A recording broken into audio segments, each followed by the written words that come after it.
Seltzer Kings podcasts.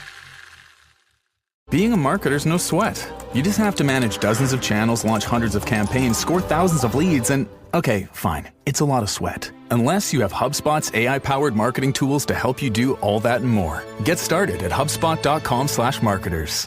Not one of us is remotely prepared to be activated as the new chosen one. I feel pretty prepared. Excuse the newness of me, but just so I understand, if a Slayer dies... Well, when the Slayer dies. I mean, nobody lives forever, right? One of us... Gets activated. Uh-huh. I'll prefer cold. I heard there's more than one. More than one what? Slayer. There's another one somewhere. That doesn't make any sense.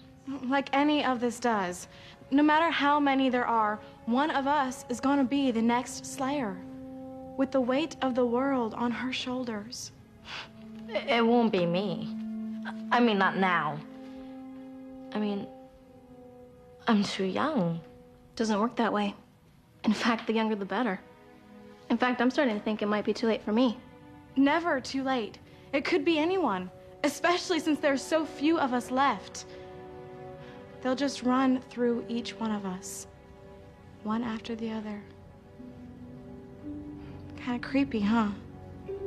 All we do is wait around for each other to die.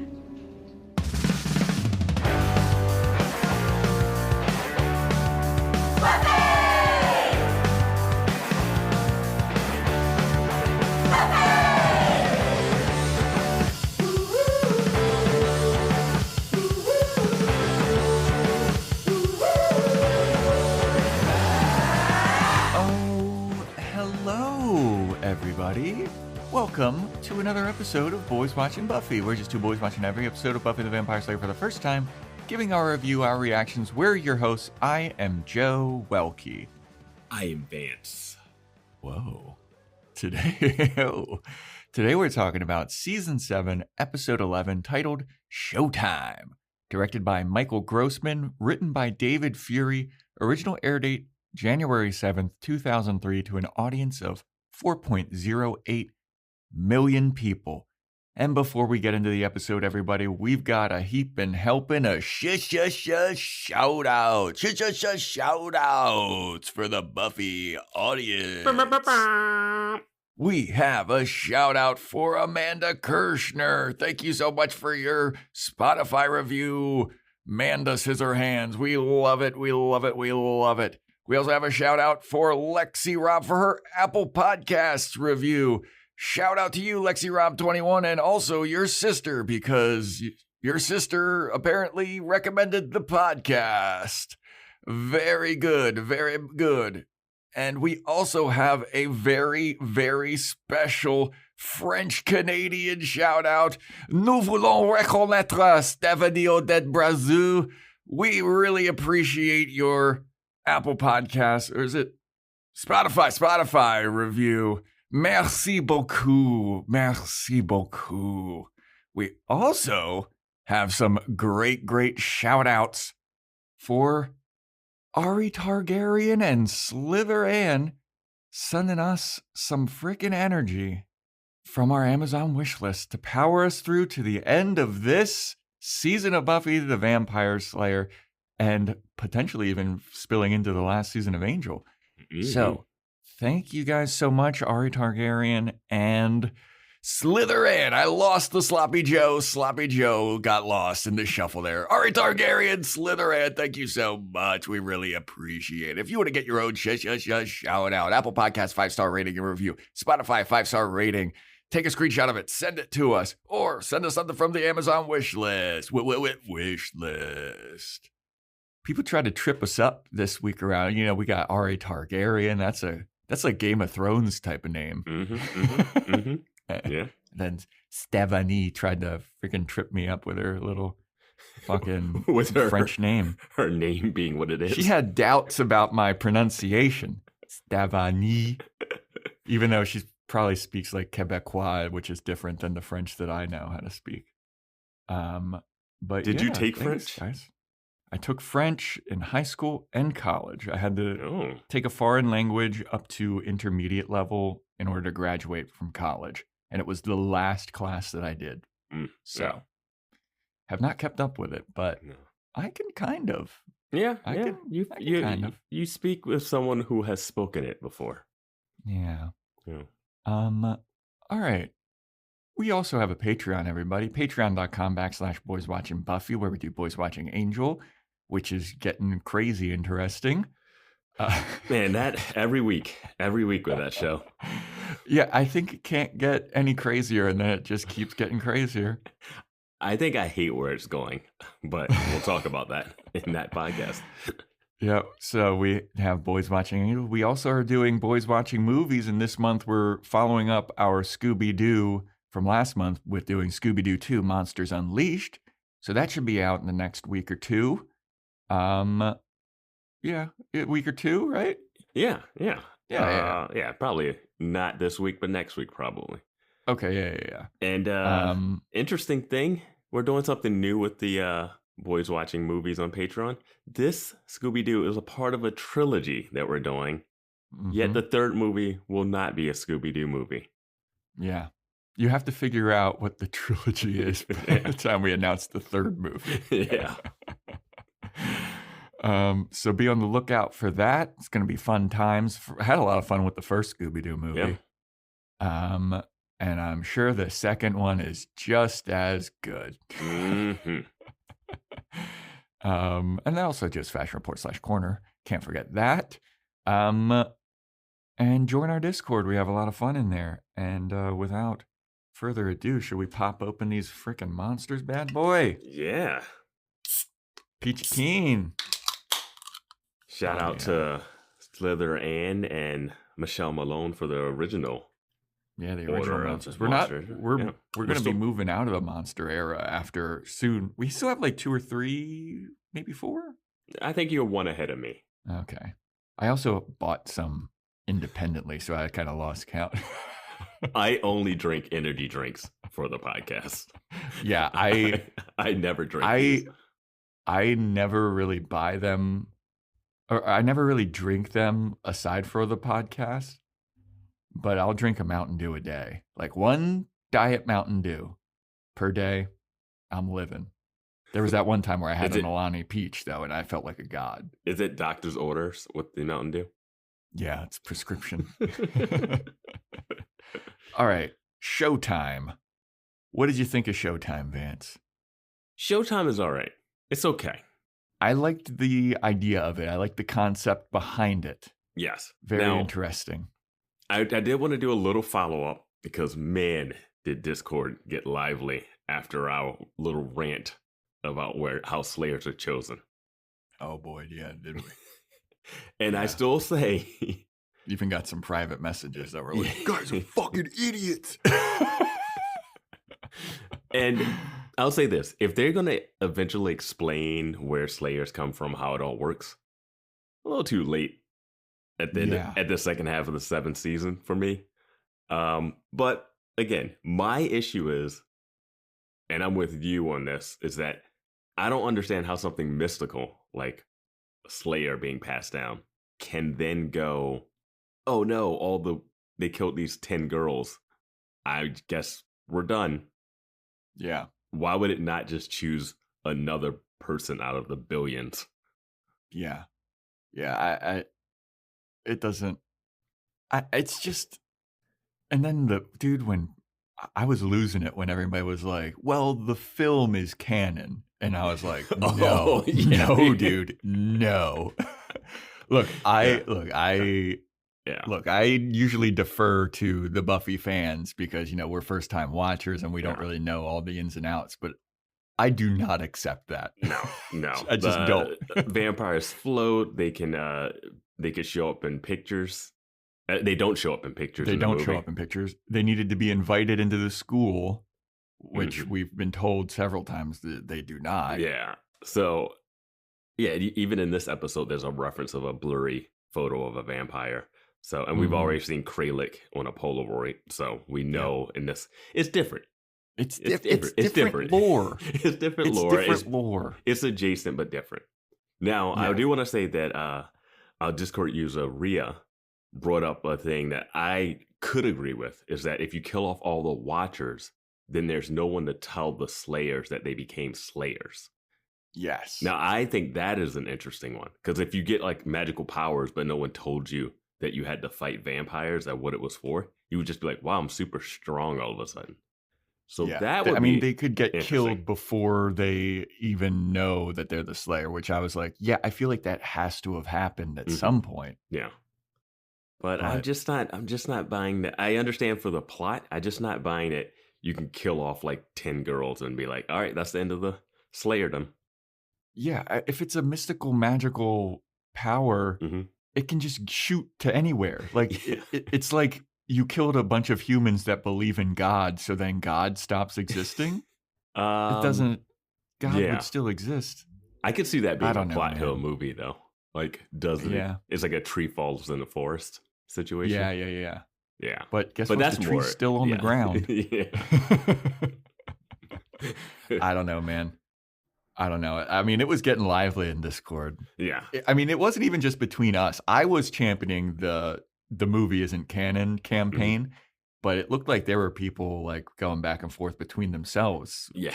Us taken out of it. So it was like, all right, this isn't just us. And I feel like this episode kind of is a little vindication. Yeah. Because there's a line. They talk about it. They talk about it, but they don't give answers, but they talk about it. They talk about how it doesn't make sense. I do specifically recall last episode, you were like, these 3 are the last Slayers. And I was like, no, I think that they said there was more coming in. You were right. And boy, are there. Yeah, you're right. Also, doesn't make sense that they're coming to Sunnydale, where the danger is. Can someone... the logic makes no sense. I don't know, man. And isn't there like... Oh, man, we could go on. We haven't even started this episode, but there's other, like, as they would call them in Angel, champions that could protect the Slayers if Watchers and Buffy aren't around to protect them. They could, get in touch with other, like, people that are in the know. You know what I mean? Maybe send someone from England to the powerful witch coven. I'm sure the witches can protect more than one strong Slayer in a house with no windows. The witches are the most powerful beings in this fucking show. Yeah. And they got the one that they can't utilize. It's fucking... Send one of the witches over with you, Giles, even though we know that you're the first evil. Yeah. Son of a bitch. He's doing a lot of dodging, getting touched. I've been watching. I know. Dude, I was watching very closely. There's one scene where, like, he and Anya are like walking down the street and she looks like she's about to like tap his shoulder and he's like just slowly inches away. Oh yeah. When that guy walks past him and he does a little shoulder dodge. Yeah. If you go back to the last episode, remember we asked if he closed the door when he came in? I've seen that scene again. He really shifts away to avoid touching that door. We could be wrong, but there's a scene later that also kind of puts in my head that this is happening. So we'll see. All right. So Showtime. This opens up. Wait, what was our prediction? We're never going to get to this episode. This might be our longest preamble ever. It might be, actually. Yeah. I said Dance Dance Demon. First evil shows its true form. That's not right. And you joked about River Dance and then failed assault because Giles is revealed as first evil. So no. Oh, that was wrong too. All right. Swings and misses that time around. Yeah. But, all right. So the episode opens up with a recap of Buffy believing in Spike, Spike getting captured and tortured, the first evil revealing itself, the mega vampire, the Turok Han being summoned, Willow not being able to use magic, Giles showing up with the new potential Slayers, the Turok Han beating Buffy up, Buffy giving them, if you want an apocalypse, we're going to give it to you, a recap. And all this is null and void because, as we know in the last episode, the house blew up and everybody died. But this episode opens up, actually, with a like Greyhound bus type of thing showing up and a girl coming off of the bus and she just got to Sunnydale. Hey, welcome to Sunnydale. and she walks up to a payphone, and the cloaked harbingers of the first show up, and they're about to attack her, and one of them just kind of stands right next to the payphone and leaves a big dark shadow on her, and she's like, oh shit. She turns around, there's two of them with their big curved blades, and she's like, oh fuck, I am so fucked, dude, I gotta get out of here. What a welcoming committee.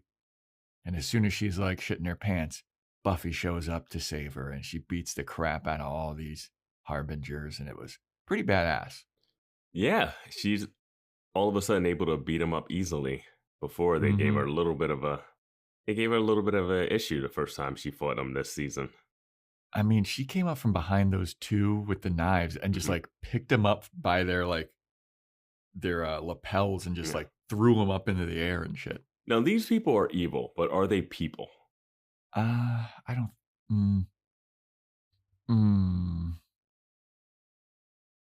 think so. You think they're demons? Yeah.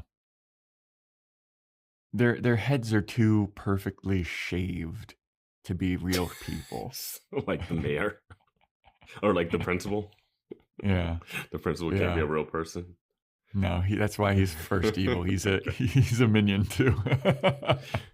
All right. But I mean, I guess it could be like cult followers who dug out their own eyes. But they don't bleed, as you said. When Buffy stabs them, they don't bleed.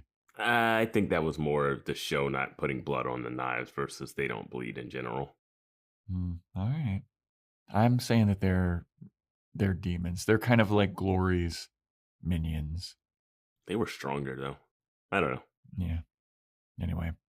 So Buffy goes up and she meets the new potential Slayer in town. This girl's name is Rona. And Rona is like, oh my God, you must be her. You must be the Slayer. And Buffy's like, in the flesh. And Buffy's like, well, don't worry about it. You're safe now. Come with me. We're going to go back to my place and everything's going to be fine. And the girl's like, are you serious? Everything's going to be fine. I just stepped off the bus and I got attacked. And Buffy's like, well, you're going to get attacked again, probably. Welcome to the Hellmouth. And the girl's like, I'm going to get attacked again? Like, what is the trait? I guess she hasn't been trained yet, but, you know. Yeah. Buffy's overworked as fuck, man. Dude, when everybody was telling her to get sleep last episode, I thought that was going to like play a role in the plot at some point. Yeah. I thought it was going to be like she's too tired to like recognize who's who or something. I thought they wanted her to go to sleep so that they could do something while she was sleeping. And then she'd be like, there's no rest for Buffy anymore. Well, it was Giles telling her to sleep, which we were like, oh, he's the first evil. Yeah. But then also Willow was telling her to go to sleep, and her even mom. Xander was like, and her dead Joyce, mom, that she's hallucinating, which we don't know if she's good or bad. I'm leaning that she's good. Leaning that that's a good one. Yeah, I think Buffy's vision of Joyce is good. We don't know about Dawn's. I think Dawn's one is good too. All right. Yeah. So, speaking of sleep, we go to the Summers house, and Willow cannot sleep. She's on the floor in a sleeping bag because she's given her bed up to Kennedy. And Kennedy's like, there's plenty of room in this here bed there, Willow. Kennedy is thirsty. Yeah. But Willow's like, oh no, I'm fine on the floor. Don't worry about it. It's nice and firm down here. And Kennedy's like, you know what else could be nice and firm? My stiff, hard lady cock. God.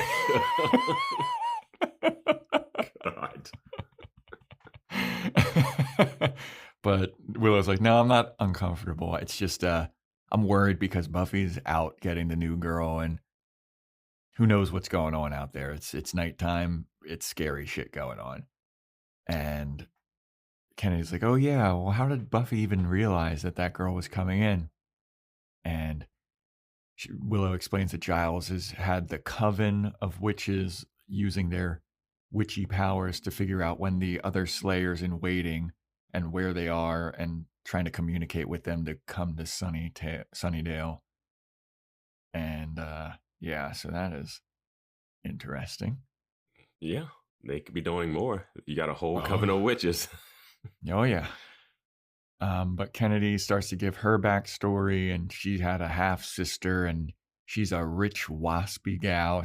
Her house had wings, and she had a summer house in the Hamptons. And And Willow's like, Jesus Christ, dude, you're fucking rich. I don't know if I'd call her waspy, but also I don't get what the point of her being rich is and why it's such a shock to everyone. Yeah. There's nothing in the Slayer handbook that says that the Slayer needs to be from middle class to poor. Or is it? I don't know. I don't know. But it seems like Buffy's family's pretty rich because they had to replace their windows like 18 times. I mean, like, They got a nice big house. I mean, there's mansions in Sunnydale somehow. Yeah. Dracula's mansion. Yeah, it's like, oh my God, you come from a place? You're not from a broken home? It's like, Willow's like, I've never talked to my mom. Yeah. But then Kennedy is like, so that's my story. Willow, what's your story? Talk to me. And Willow's like, I'm kind of tired. I should go to sleep. And Willow's like, well, you do witchcraft, right? Why don't you show me a trick? Why don't you make something float or something? And Willow's like, I'm just going to go to sleep, actually. I think I'm going to just hit the hay. Kennedy's like, all right, fine. Do you hear that vibrator? Yeah. Show me a trick. Make something vibrate for me, Willow. Oh, man. Got the Hitachi magic wand, do you? Yeah. So then downstairs, while Kennedy's trying to mac on Willow, all the new potential Slayers who have arrived are getting told the story of Annabelle by Molly. Mm-hmm. Yeah. And Molly's telling her, like, yeah, Annabelle was here, and then she just ran off one time, and then she got killed. But then Buffy, she went and she found the body. And the new Slayers are like, that's it? She didn't save her? How come Buffy didn't save her? And then the girl was like, well, Annabelle ran off on her own. You know, it's not her fault that Buffy didn't know about it. It's no, Annabelle, what are you doing? What? Yeah. You just ran down the street? Annabelle is the biggest dipshit of all time. Yeah, I mean, we know Slayers have death wishes, but I didn't know pre-Slayers had them too. It's like, but yeah, all the new Slayers were like, that's the fucking dumbest thing ever. Like, are we safe here? Are we even going to be safe? Like, where's no, Buffy you're not now? safe. You're in a boarded up house. You're just sleeping on the floor of a boarded up house. And then cranky daddy Xander is like, hey, girls, why don't you zip it so I can get some sleep? And then Andrew is also down there. He's still tied up. And he's like, yeah, keep it down or speak up because I'm bored. Let me hear some of this juicy gossip. Yeah. And then finally, as the girls start to like quiet down and Xander's like, all right, I can finally get some shut-eye. Buffy returns with Rona, and Xander's like, oh, yeah, who needed sleep anyway? I didn't need sleep. and Rona shows up, and it's like kind of what we were talking about last episode. She's like, why is that guy tied to a chair? What's going on in here? She jumped up to my favorite character in that moment. I was like, yes, there's a dude tied up in a chair. Yeah. And Buffy's like, don't worry about it. Somebody show this new chick around. I am fucking pooped. And then Molly's like, I'll show you to the kitchen. You can get some snacks. And Giles is there. Yeah, there's some British thing. She says, I'm knackered or yeah, something. I'm a bit peckish as well. Yeah. What does peckish mean? It's English for hungry. I thought hungry was English for hungry. But Yep. And so Giles is there and he's talking about the first knowing that the new Slayers are making their way to Sunnydale, and Buffy needs to learn. Hey, Giles, get it together. You need to tell me how to kill the first evil. And Giles reiterates, I don't know how to kill the first evil. Mm-hmm. And then Anya's like, yeah, I made the rounds myself. I checked in with like a bunch of my demon buddies and they don't know how to do anything. Sorry, dude. And then Buffy's like, all right, well, what about the Turok Han? How do we do that? We need to kill the Turok Han because we got to get to Spike. And Andrew is then like, well, how are you going to get to Spike if you can't kill the Turok Han? And then Buffy's like, as much as I hate that fucking guy, I kind of agree with him. he's got a point there. Yeah, it was a weird look that they cut to a close-up of Giles and a close-up of Andrew, and the mention of the Terracon came up, and I was like, do they both know something that we don't know? Mm-hmm. It was interesting editing there. Yeah. And then even the new Slayers are like, wait, Spike? Isn't he a vampire? Why do we need to save a vampire? Shouldn't we be killing him? And Buffy's like, no. Should never kill Spike. Spike has got to be the one thing that gets out alive from all of this, all right? Yeah, so do you realize how important he is? Yeah, they need Spike to fight the first evil, and the new Slayer's like, why? And Buffy's like, we just do. Shut up. It's the same way we needed him to fight Glory, who also kidnapped him and beat the shit out of him. Yep. Yeah. Yep. So the new Slayers are like, dude, it sounds like you don't have a plan, and this is starting to get a little worrisome because we're all here and we're all just kind of sitting ducks, and sounds like your big plan is to rescue a vampire, which we should be slaying, and that's about it. And you're bruised and you're beaten to shit. What are we doing here? What's going on? Mm-hmm. And then so Giles finally speaks up, and he goes, well, there is one thing we haven't tried. And Anya's like, no. And Giles is like, I have to tell Buffy. I have to tell her that there's this one thing that we haven't tried, okay? We got to contact Bell-Jox's eye. And Anya's like, no. And Buffy's like, what's Bell-Jox's eye? How is that going to help? And Giles is like, it's an oracle-type creature in a dark dimension, and only demons can open the gateway to it. And Anya's like, only ex-demons can open the gateway to it. So you're going to need me to open this thing, and I have to be the one, and I don't want to do it. No, she doesn't say that. She says a demon can do it, but she says I'm an ex-demon, so she can't do it herself. Oh, okay. Yeah. I mistook that. I thought that she was there's a scene later. Has to do it. That's why they go to that guy later. Yeah. Okay, that makes a lot more sense than what I had in my head, because I was like, okay. Yeah. Okay. So yeah, they need to get a demon to open this dark dimension thing. And Anya's like, I don't really want to do that. I don't want to do it. And then Buffy's like, please, Anya, please. It's our only shot. The new second to look so uncool in front of the new Slayers if I don't have a plan. She says we're running out of time. Spike is running out of time. I was like, is he? Are we running out of time? Like, last episode, it was like we have to last until nightfall. Yeah. Did the last episode end? She just got beat up and then gave a speech. Yep. And everyone was safe. It didn't even attack the people at the house. Yep. Okay. Speaking of Spike running out of time, we go over to see what Spike's up to, and Spike's getting tortured still. He's tied up. Cloaked guy goes to stab him, and Spike fights back. He gives him a little head scissors twist type of deal, and he breaks free from his little shackles that look like they're just shoestrings. Mm-hmm. And he's escaping, and we're like, oh shit, why didn't he do this earlier? Mm-hmm. But then he runs into the visage of Buffy Summers, and he's like, oh, Buffy, I knew that you were going to come for me. I knew you were going to come for me. And Buffy goes up to him, and she's like, bitch, I'm the first evil. Haven't you learned this by now, you son of a bitch? And he gets tied up again. Well, it seems like it's a dream. Oh, it's a dream? Yeah, because they just snapped back to him on the thing, and they were like, oh, you've been dreaming about her again. This was all a dream. I thought it was he was actually doing it and then ran into the first evil, and the first evil just put him back up there. He's still been tied up because there's no way he just snaps out of that thing. That was all his fantasy. I thought that somebody was retying him up. I don't think so.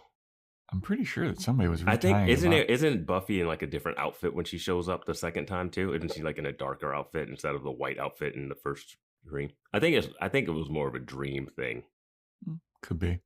But Yeah, first evil is then taunting Spike, though, and he's whispering to himself that she will come for me, she will come for me, she will come for me, she will come for me. And the first evil in the appearance of Buffy goes up to him and she whispers in his ear, "No, I won't." Yeah. Pretty funny. Spike mouthing "she will come for me" felt a little lame, but yeah. I mean, he's crazy. He's been crazy all season. That's not like crazy. That's like him really believing. Like he's now like so into, he's so past the point of, oh my God, Buffy hates me too. Buffy believes in me. Buffy will never let me. Like he is in cult mentality to the cult of Buffy, you know? Yeah. Like Buffy will never forsake me. You wanted her to stab you in the chest like 3 episodes ago. 3 episodes ago, 2 episodes ago. Like he offered himself up twice. Yeah. 2 separate episodes. But yeah. No, I won't. Mm-hmm. So then Anya and Giles go to a back alley and they're asking a demon for help. And it's some demon that Anya knows from One Wild Night of Passion. The demon is all sad because Anyanka broke his heart. And Anya's like, please open the portal. We need to get to Beljox's eye. The fate of the world depends on it. And he's like, no, I don't want to do it. You hurt my feelings. And then Anya's like, how about this? If you open the portal, I'll have sex with you. And the demon's like, you're not even a fucking demon anymore. If I had sex with you, it'd be gross. You make me sick to my stomach. And Anya's like, are you kidding me? Can I not have sex with anybody in this fucking town? I'm throwing it away. I'm giving it away. And nobody wants to have sex with me. It's the hair, isn't it? It's the hair. I didn't know she was trying to have sex with a bunch of people. Tried to have sex with Spike that one episode. Not really. Didn't really try to have sex with him. Well, I think that she would have. I think we talked about how she would have. I think she would have to protect herself, but I don't think she was like, oh my God, I'm trying to give it away. Well, I don't think she's trying to give it away here. She's doing this to protect herself. She too. seems like but she references like, I can't give it away. You think she's just referencing that one moment when she was pretending with Spike, or she actually been trying to get laid and not getting laid? I think it's the one with Spike. Well, I do like that this guy says, I wouldn't touch you for all the kittens in Korea. Yeah. Bringing back the kittens as demon currency. He must be a friend of Clem's. Yeah. But then again, who isn't? Why not go to Clem? Yeah, dude, Clem is a demon. He's also the one that got them to Rack's place. Yeah. So yeah, Clem's the go-to right here. Yeah. Yeah, dude. He's on your side. Yeah. But Giles' face is amazing when she offers sex.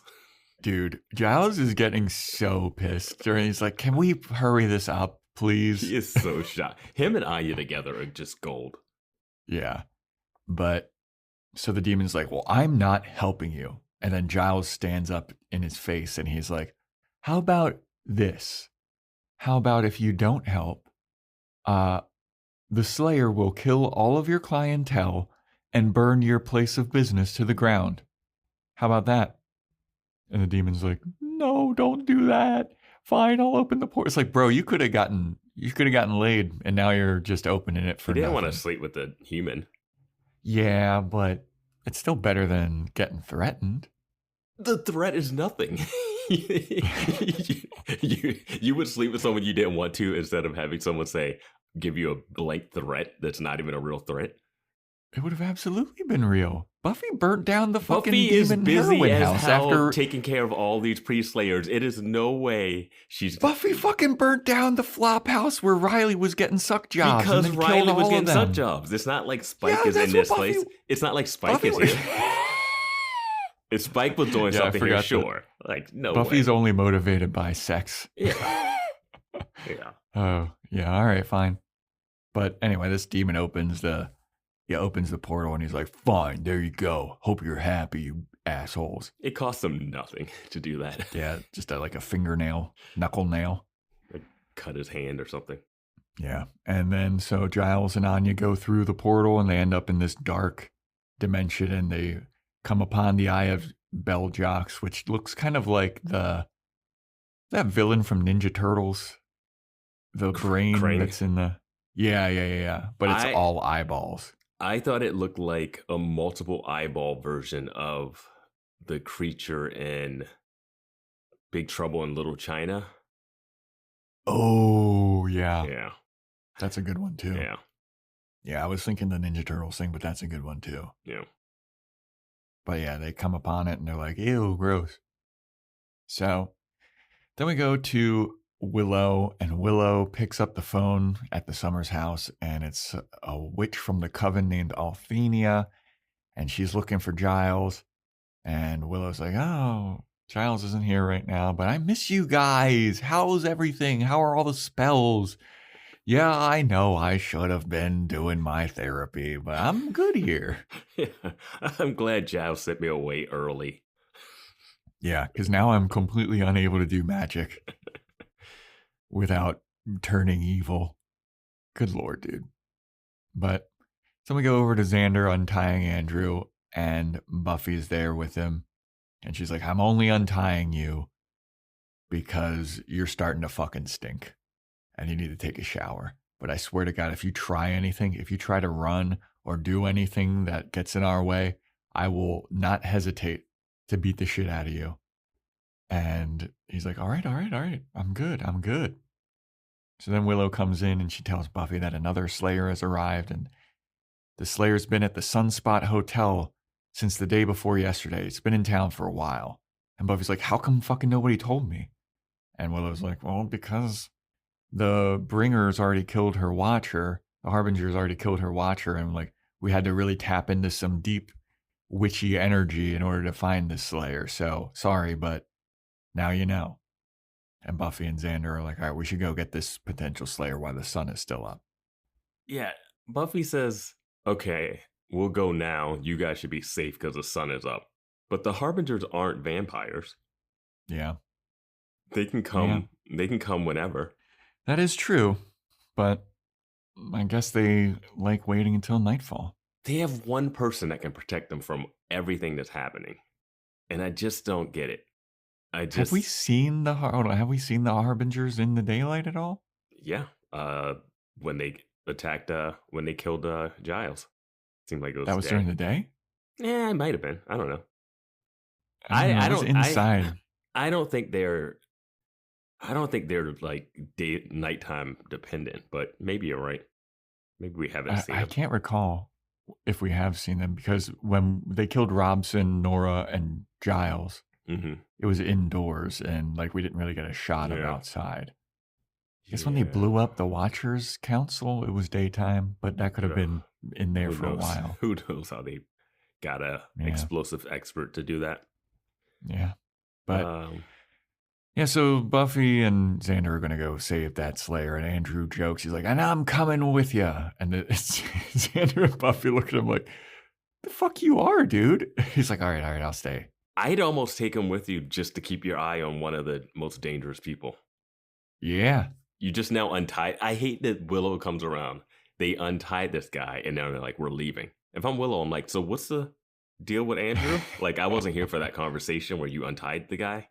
Yeah. And you're just going to untie him and leave him around all these girls that we're supposed to protect? Yeah, the guy who just killed his friend. Killed a girl. Yeah, killed his friend, killed girls. And can be manipulated by the first evil, like Spike. Oh, okay, cool. No, Buffy, you and Xander go. Yeah, it's daytime. Yeah, and Giles isn't here. Anya isn't here. Good. Everybody go. Yeah, just leave Willow, the powerless witch, versus Andrew, who summoned demons. Yeah, and Dawn. Dawn, the fake sister. Because Dawn comes around the corner and she's like, where the fuck are they going?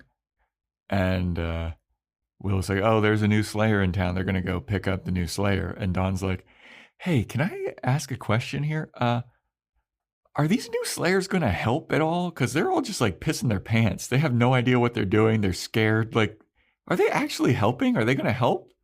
And I was like, damn, Dawn, with the good points. This is Dawn's season. Yes, this is Dawn's season. Yeah. Yeah, Dawn rules in season 7. Bringing up all the good, pertinent questions. This is what this podcast is. It is a journey, you know? It is a journey. We're taking this ride. in real time. Hated Dawn season 5 and season 6. She has come a long way. Yeah. And I'm warming up to her real hard in season 7. Mm-hmm. Connect to the world with special Turkish Airlines fares. Book your flight before November 30th and take advantage of great deals. Fly to the most exciting destinations with the award-winning airline that flies to more countries than any other. Terms and conditions apply. For more details, visit TurkishAirlines.com. Turkish Airlines, widen your world. Behind the delivery trucks that keep your life stocked, thousands of employees at BP go to work every day. People bringing a new offshore production platform online. People making our refineries capable of more, like making renewable diesel from agricultural waste. People trading and shipping fuels to our customers. And people helping truckers fill up and get maintenance at our convenient locations. They're part of the more than 300,000 jobs BP supports across the country. Learn more at bp.com/investing in America.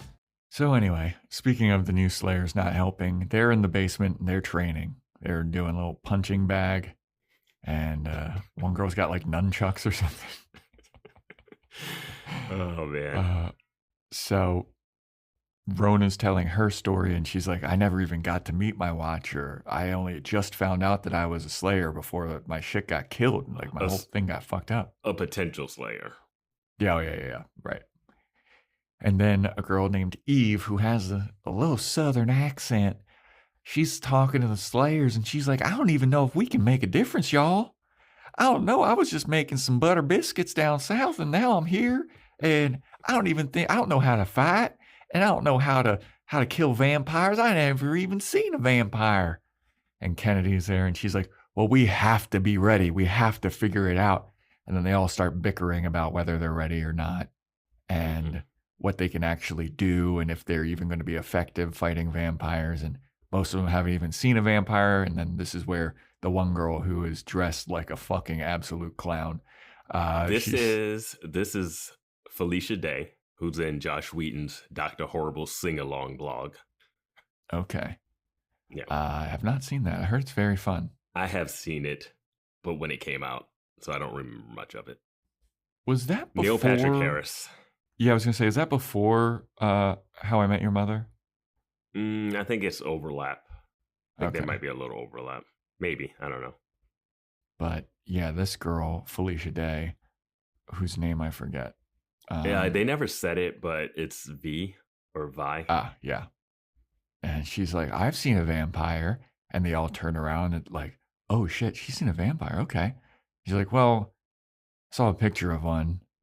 And it was kind of blurry, and I don't know, my watcher showed it to me, and I never even actually saw it. And then Eve is like, think about this, y'all. None of this makes sense. How does this Slayer shit work? Like, why are we all here? It might not even pick any of us. And then what? Then we're just waiting for that one to die? Well, what's going on here? I love that the one brings up, like, I'm too young to be a Slayer. And then Kennedy's like, the younger, the better. I actually think I might be too old. And then they're like, well, that's not how it works. It's one of us. And then they're like, none of it makes sense. Eve says, none of this makes sense. I'm like, no, yeah. I did bring up the younger thing. Like, they have to, like, if the Slayer doesn't die within that year, like, they're definitely aging out of Slayer choice. Like, I did like that they did show some younger people. Because when Molly was telling the story about Annabelle, it looked like she was like doing a bedtime story to like some kids. Yeah, they're all like laying on their stomachs and like resting their heads on their hands. Yeah. Tell us again how Annabelle's an idiot and ran away. This is the story of young Annabelle. But yeah, they're all bigger. Like, well, I don't think it could be me. And and then Eve is like, it could be any of us. And do any of us feel ready? I don't know. I'm not ready. I don't think any of y'all are ready. I seen how you throwing punches. None of y'all are ready. And guess what? The power of the Slayer, it's just going to run through all of them. Run through all of us, one after another, until each of us are killed. And all we got to do is wait for each other to die. How's that make you feel, Buttercup? Jiminy Cricket, when did you get here?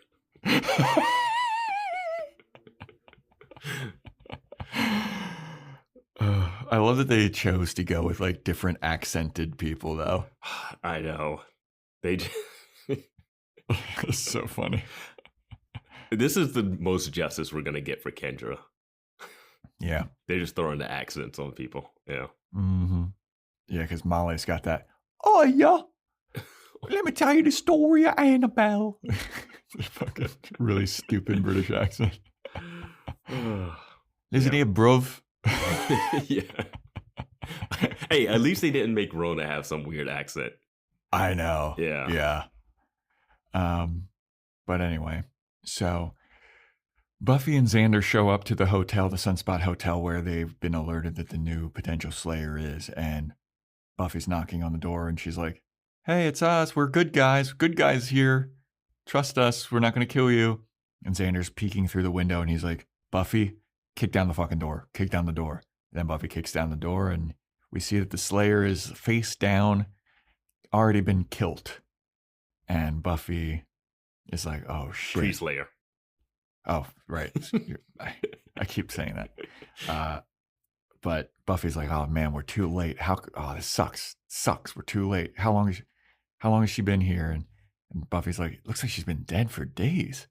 And then Buffy flips her around and it's Eve. And they're like, Eve? That girl's at our house. That means the first evil is in our house. Yep. Good twist. I like that. I also wanted to go back to that last scene. Okay, yeah. Felicia Day's character also mentioned that there's another Slayer mm-hmm. around. And they're like, what do you mean there's another Slayer? they're like, well, how does this work? That was another point of contention where Eve is like, none of this makes sense, y'all. Yeah. But when we say it doesn't make sense, we get blasted in the Discord. But when the show says it, the show's great. Maybe this is when people start to hate season 7. Maybe this is where it falls off. And people are like, no. Did I say last episode that I think this is that last episode was the turning point where it gets bad? Yeah. Okay. But anyway. So yeah, Buffy and Xander realize that the first evil is in their house. And then we go back to the house and all the Slayers are gathered around and Eve is telling all the potential Slayers, or they're like, listen, y'all, I don't think this Buffy chick, I don't think she can protect us from the first. The first is really powerful. What, we're going to trust this one blonde chick? I don't know about that. I don't know about all that. She's got a guy tied up to a chair. She's trying to rescue a vampire. That doesn't sound like the Vampire Slayer to me. We should do like Annabelle and just run down the street as soon as nightfall hits. Can't get us all.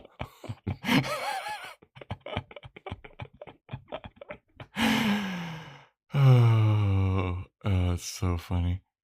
And then we got another Boys Watching Buffy question happening. Mm-hmm. We go upstairs to Andrew and Dawn. And Andrew and Dawn are having a conversation. And Andrew is like, why is the Slayer always got to be a girl? What is up with that? And Dawn's like, because girls are cooler. And Andrew's like, I don't know, man. A guy Slayer? That'd be pretty fucking badass. Like a ninja that's a guy, but he's also the Vampire Slayer? That's awesome. That would be awesome. And Dawn's like, Buffy would kick a guy Slayer's ass. And Andrew's like, I don't know about that. I think she said she'd kick a ninja's ass. But yeah, it's one of those things where Dawn just says girls are cooler. And I'm like, I kind of would like an answer, though. Yeah. Well, according to Discord, it's because of the social commentary. I believe I read that. The social commentary of the show? Like, I guess. I mean, I get like vampires. I get it's more interesting to see a young girl fighting vampires as a show in general. Like, it's not like, hey, there's just a really strong guy beating up vampires. You're like, all right, whatever, it's Van Helsing, whatever, we've seen it before. But in the logic lore, why would the Slayer bloodline go to young girls? Like, what's the benefit of being a young girl versus being a 20-something male? They mature faster, Vance. It's got to be a teenager. Why does it matter if at 18 you're going to suck their powers away and send them on a test? Yeah, I don't know. Just shows internal logic. That's all I'm asking. So then Andrew asks this poignant question. So why does Buffy want to save Spike anyway? He's like way worse than me. He's killed a bunch of people. You're taking our job, Andrew. You're taking. Stop stealing our questions. And then Dawn's like, well, shut up. It's because Spike was influenced by the first evil. And Andrew's like, the whole time? And he's like, she mentioned that Spike has a soul now, which Andrew doesn't even flinch at. I thought he was going to say, I have a soul too. Yeah. No, Andrew is like, well, that's great, but why don't you guys like want my help? I used to be an evil genius. Like, I can do shit. And Dawn's like, oh yeah, what can you do? And he's like, I mean, I can raise demons. And then Dawn just goes, look, man, Buffy said if you talk too much, I'm allowed to kill you. So shut the fuck up. And he's like, oh, license to kill, huh? Timothy Dalton was very underrated as James Bond. I think that he didn't really get a fair shake, And Dawn's just like, dude, I don't even know what fucking language you are talking. I'm only 3 years old. I haven't seen all the Bond movies. And then Andrew's like, God, I don't have anyone to talk to. I am so alone. I just want someone to be around to hang out with and chat with. And then Dawn goes, well, maybe you shouldn't have killed your only friend. And then Andrew's like, the first evil fucking manipulated me to do that. Now I'm not getting the pass that Spike's getting. The fuck, dude? I know. But also, he worked with a team that had Tara killed. So that's also... And the other lady, Katrina. Yeah. That's also interesting. Willow really moved on from that trauma because just seeing Andrew's face should be enough for her to relive that trauma, like how Anya relives the trauma of the bunnies and her breakup.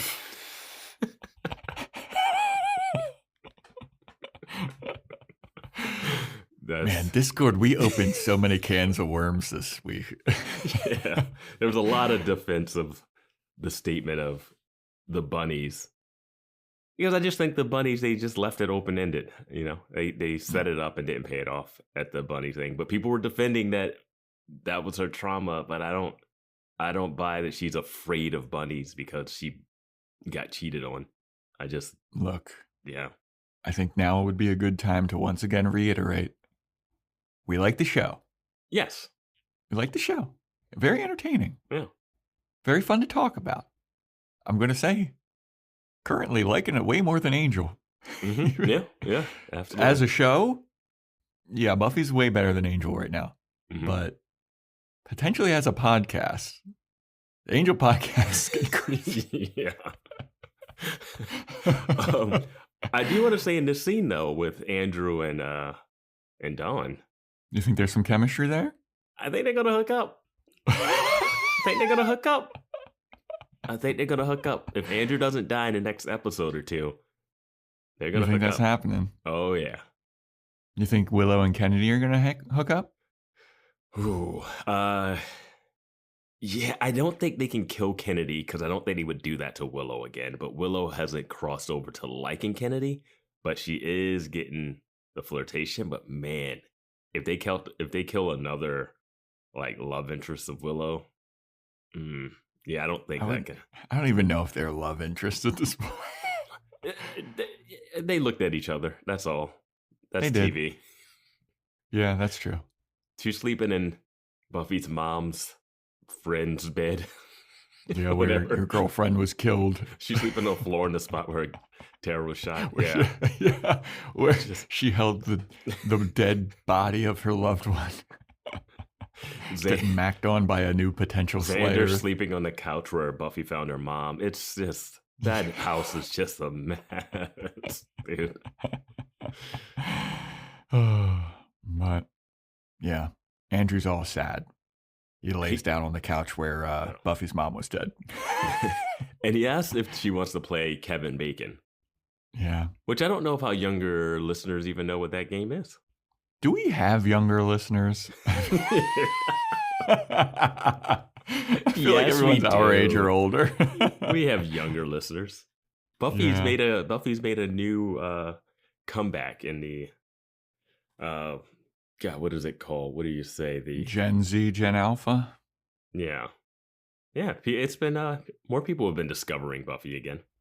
So, Vance, are you millennial or are you Gen X? Millennial. Okay. Would you, as elder millennial here, would you like to explain Kevin Bacon to our younger audience that might not be aware?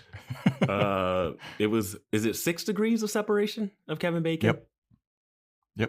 And I think you take an actor, or you take an actor and you try to get to a movie that they were in with Kevin Bacon or something within 6 guesses. I think it's like you could do it with anyone, like any human being's connections is 6 degrees away from Kevin Bacon. Yeah. Everybody has 6 degrees of separation from Kevin Bacon.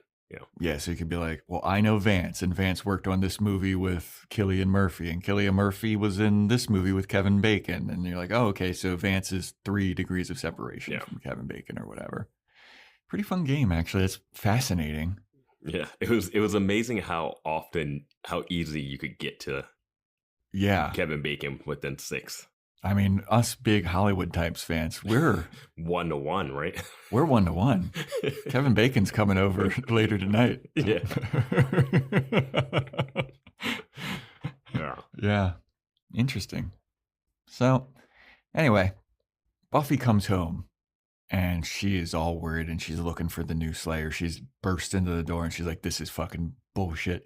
I know that the first evil is here. She goes down to the basement and she tells Eve, get away from the other potential Slayers. And Eve is like, what? Why? Why would I have to get away from these new lovely young ladies? And Buffy's like, it's because you're the first evil. And I know you're the first evil because Eve has been dead for days. And then Eve is like, oh, shucks. Guess the jig's up, huh? All fiddlesticks. Anyway, I've been here. It's been lovely hanging out with y'all and doing a little sleepover. But guess what? I'm going to send a little guest over tonight to visit y'all. And then she just disappears.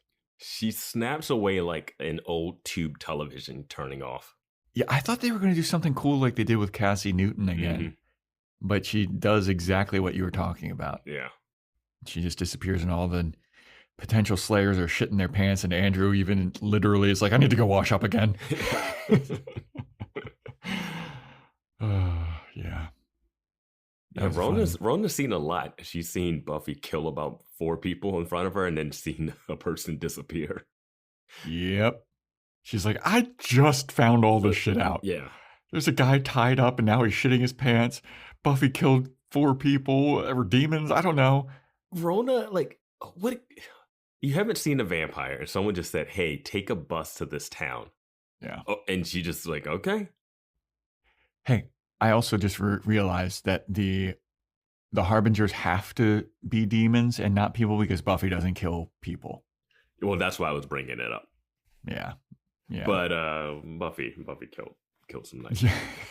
Knights of Byzantium, yeah. But they were going after her fake sister that could have prevented the world. Self-defense, that's fine. Yeah, sure. And Ted, who she thought was a human, she kicked him down the stairs. That was accidental.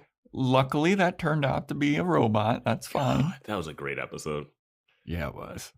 John Ritter. So good, dude. R.I.P. the GOAT.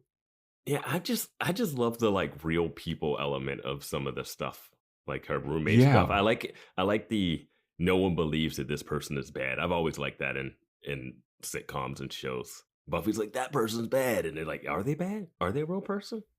Well, I liked it most in Ted because Buffy didn't realize that he was like a robot, and she thought that she actually killed a person. Yeah, they and was played like, it real. Oh, fuck. Yeah, Like, yeah. And she's like, oh, whew, whew, whew, he was a robot. Whew.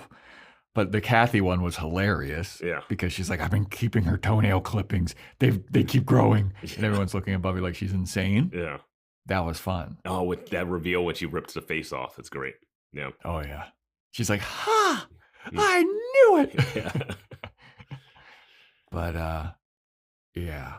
So then we go over to Anya and Giles talking to the Bell Jocks' eye. And Bell jocks his eyes like, look, bro, first evil cannot be fought. And it is, and it always will be. And Giles is like, I refuse to believe that. I refuse. Why hasn't the first attempted to kill all the Slayers before? Why now? And the Eye is like, because the opportunity has presented itself. And he's like, what are you talking about?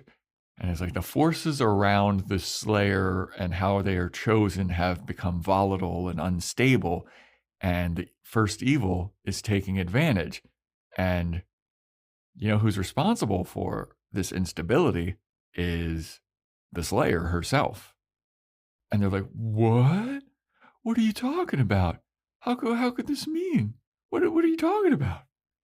Very fun, very interesting. How is Buffy doing this? Oh. So then we...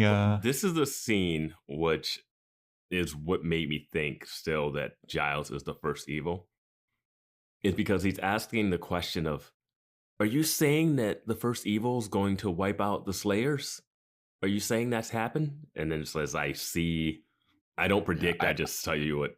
I don't predict, I see what happened in the past and in the present. And Anya's like, we can all do that. It's called memory. Yeah. Which is great.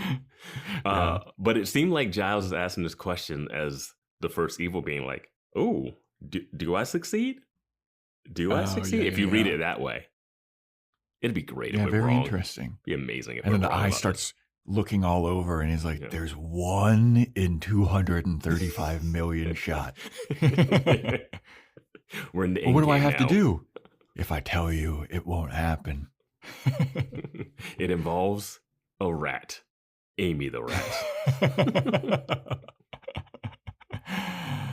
So then we go back to the Summers house and all the potential Slayers like, let's just fucking run, dude. Let's book it. And Buffy's like, no. You guys, trust me, you're safer in the house. Remember Molly told the story about that girl, Annabelle? That'll happen to all of you. So hang out in this flop house. And the one girl was like, what do you mean we're safer in the house? The first evil has been in here for days and you didn't know it. And Willow's like, well, it didn't do anything. They didn't touch that girl for days. Right?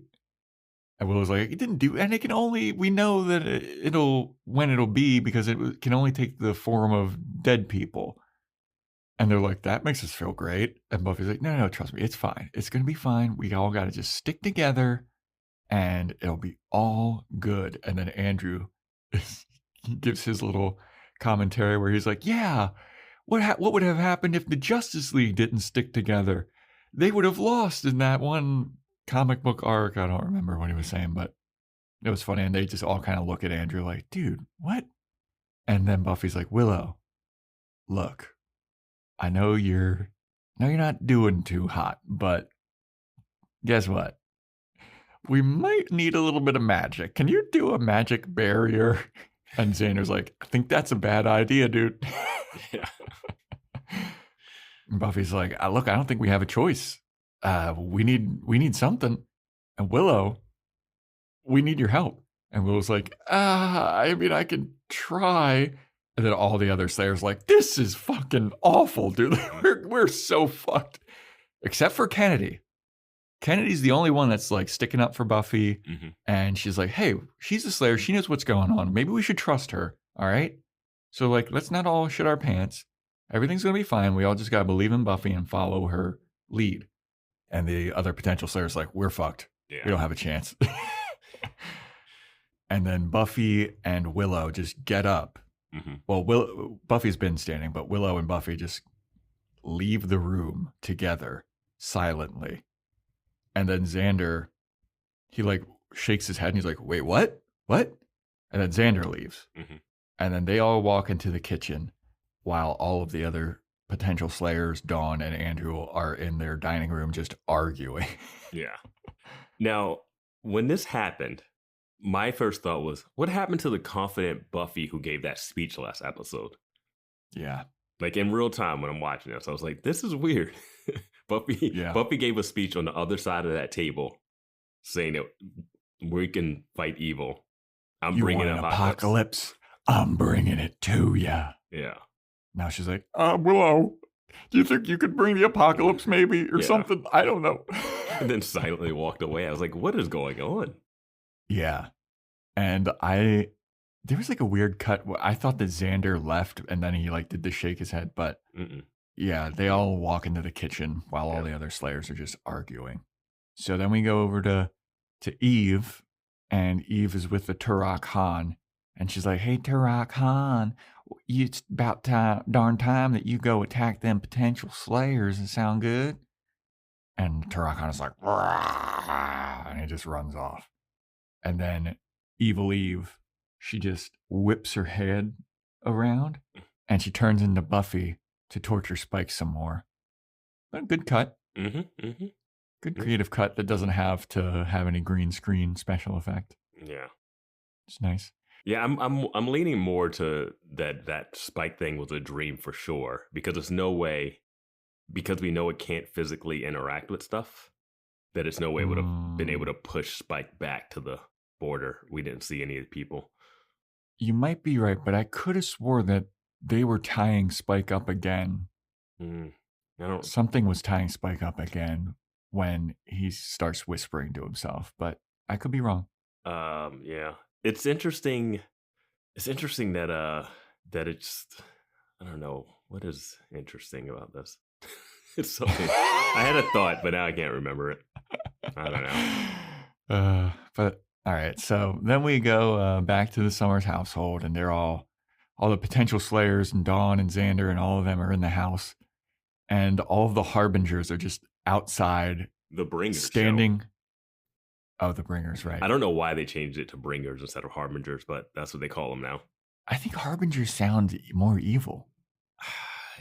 Yeah, I mean, it's a term that's already in the lexicon, but yeah, they call them Bringers. I don't know. You can keep calling them Harbingers. I just wanted to bring it up for the diehard fans listening. Okay. You know, we don't want another Specimen 17 situation. Yeah, Hostile 17. Yeah, whatever that is. Experiment 17. I still don't even know what the right one is because I never called it that. I think it's Hostile. I think it's Hostile was the right one because I kept saying Specimen. Yeah. Because it sounded cooler.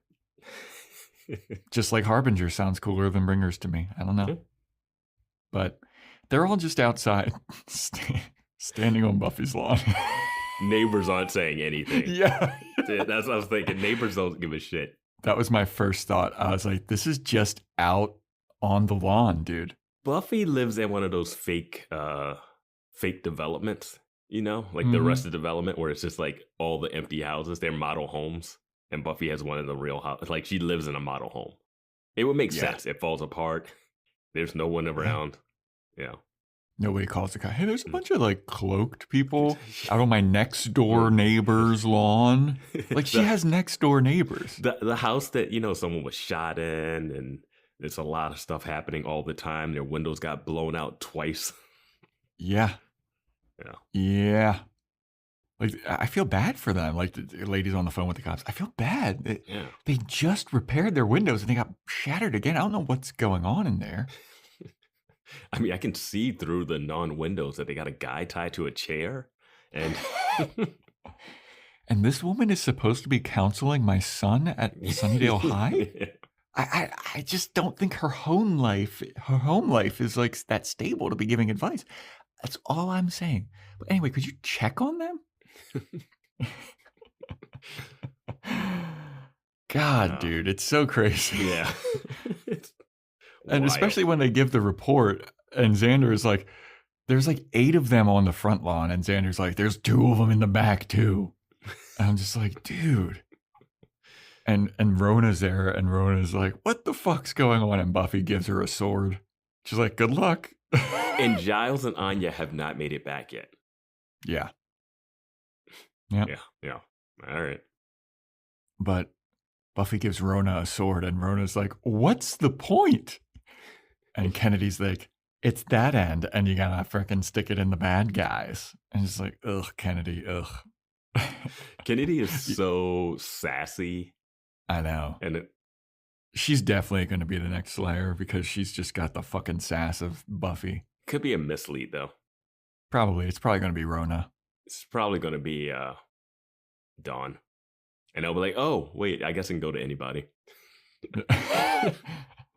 She got firsthand training from the actual Slayer instead of Watchers. Oh my God. Watchers training, they're so bad at it. Dude. It's one thing to train a pre-Slayer, but once they get Slayer powers, their training is completely different. Yep.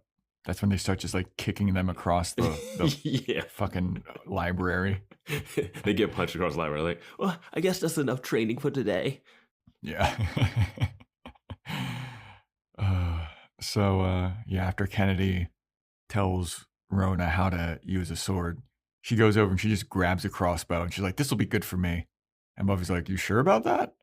And she's like, yeah, I've been using a crossbow since I've been like 6 years old. I can do this. And she like fake like loads it and cocks it and everything.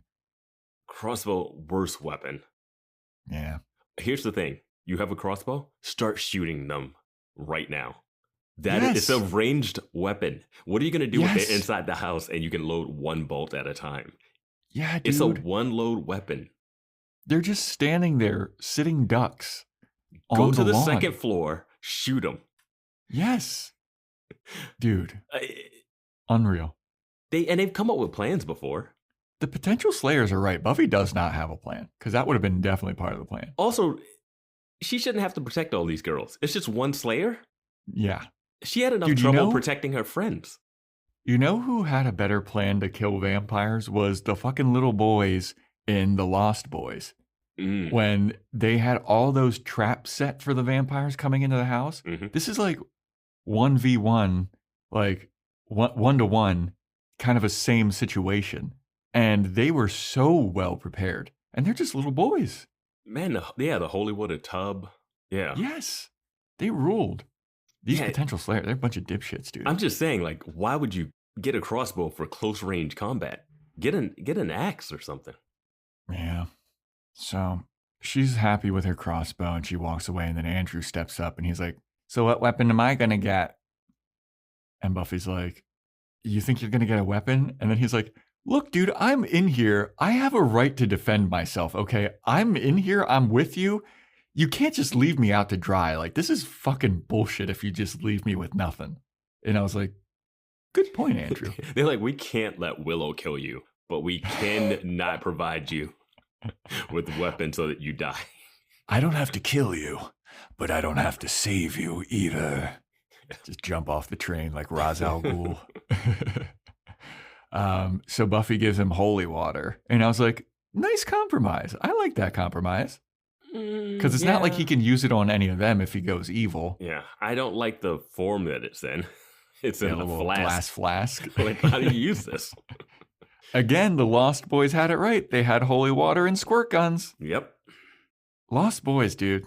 You didn't like that movie, though, did you? Yeah, I didn't like the movie, but they had a good strategy. You can had a listen much to better our strategy review. than this. You can listen to our Patreon.com. Patreon. Yeah. / Boys Watching Buffy.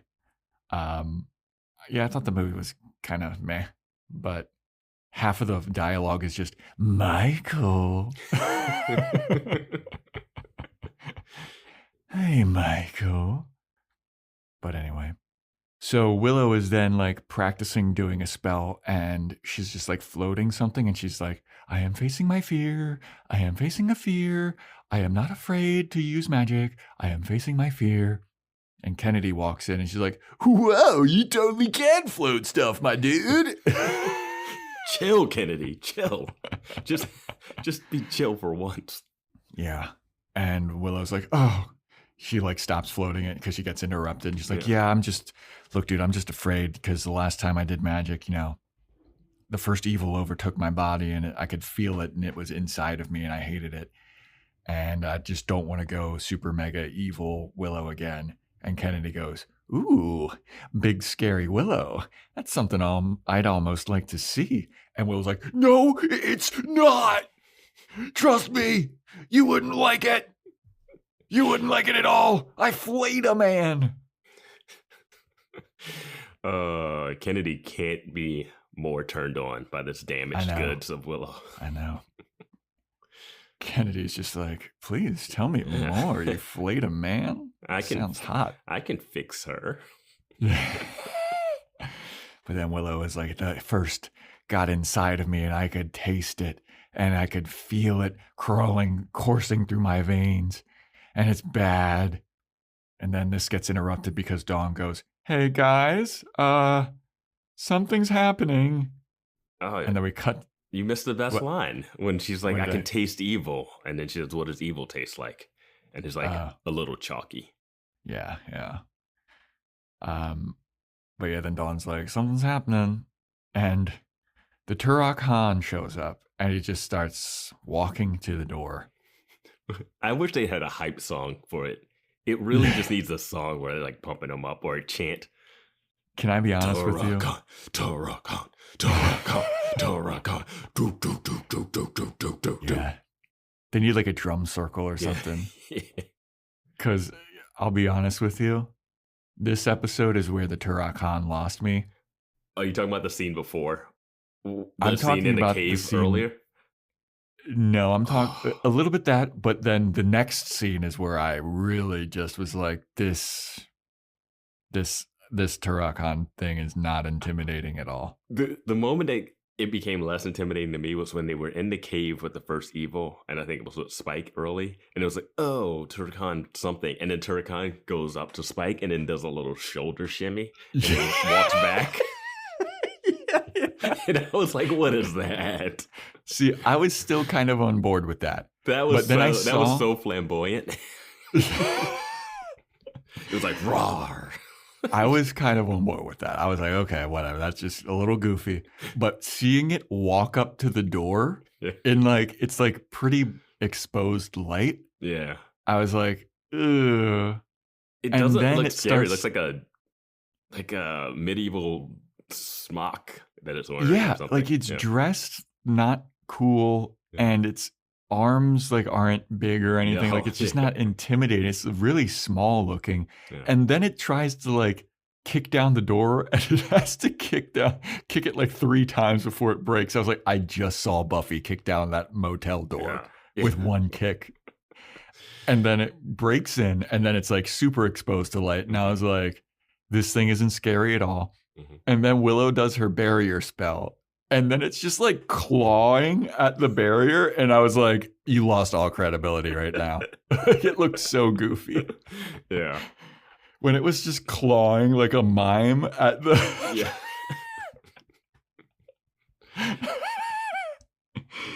It looked so stupid, dude. Like, I'm sorry. The cave moment got me. The cave moment got me when it was like, just like flattened itself. I was like, what is that? You just been torturing Spike for a whole episode, and you're just gonna like do that move. Yeah, I couldn't take it seriously. Yeah. But Willow's doing the barrier, and like everybody is just standing in a huddle. It's like 12 people just standing around, straight-legged, like they're not in battle positions at all. They're all just kind of like huddled. And I was like, none of you look prepared to fight. No. But Willow is struggling with this barrier. Her eyes turn black and everything. And she's like, oh God, I don't know what's going on. And she's like trying to go back and forth with regular Willow and evil Willow. And Buffy sees that she's struggling. And she's like, fuck, everybody run. Everybody run. Willow can't hold this anymore. Everybody run. When I saw that, I was like, that's the plan? Mm-hmm. Why didn't you guys leave before? But I get it. Yeah. I get it, I guess. It's still risky. Yeah. So they run out to the back, and there's the bringers, sorry. The Harbringers. The Harbringers are in the back, and Xander just goes for it, dude. He starts fighting one of them, and the one like knocks him down, and he's about to get his head chopped off by an axe, and Buffy saves him. Kennedy shot one in the head with her bow and arrow or crossbow. I was like, oh, okay, Kennedy does know her shit. Yeah. You could have started shooting earlier, but yeah. Yeah. So then, after that, like everybody starts running. They're like, everybody run, let's go. It's crazy that they were able to even get out. Right? The whole point was the Harbingers, the Bringers were there so that they couldn't get away. And then their plan was, just get away. Pull an Annabelle. Annabelle was right. Justice for Annabelle. Justice for Annabelle. So then we go to Giles and Anya returning from the dark dimension. Mm-hmm. And this is the scene where I was talking about where Anya's like just about to tap him on the shoulder and he just like kind of keeps scooting away. Mm-hmm. But they discuss how like, I don't know how this could be the Slayer's fault. I don't know what she did that made all this like turmoil happen. And they're like, well, Buffy screwed up by dying and living again. That's what Giles posits. And then Anya goes, well, Buffy's not responsible for that. Oh, fuck, you know who is? I am, and Willow, and Xander. Oh my God, we're all to blame for this. We're the reason this is all fucked up. Fuck the Scoobs. Yeah, it's something about Giles saying it's not, because Buffy died before. Anya brings up that Buffy had died before, and it wasn't a problem. And he's like, it's not her dying, it's her being alive again. Mm-hmm. And then Anya ends the scene with like, oh man, we fucked up. It would be better with Buffy dead, you know? Yeah. She said something about like the world would have been better if Buffy stayed dead. And I was like, oof. And then that again just leaned me to be like, yeah, this Giles might be the first evil, because that's the perfect plan. Mm-hmm. Make them think that killing Buffy is for the better, for the greater good. Yeah. Because that's the whole plan. That's the whole plan. The first evil has been trying to get them to eliminate themselves, you know? Yeah. So that is true. This is a perfect way to get Anya, who has been stabbed by Buffy, and seems to hold a grudge. She hasn't been vocal, but she seems like a person that will hold a grudge a little bit. I mean, yeah, she became a vengeance demon again after. So I think if she starts to think killing Buffy saves the world, she might be like, hey, you thought killing me would save stuff, so why not? Mm-hmm. Interesting. Yeah. So then we go back to the Slayer crew.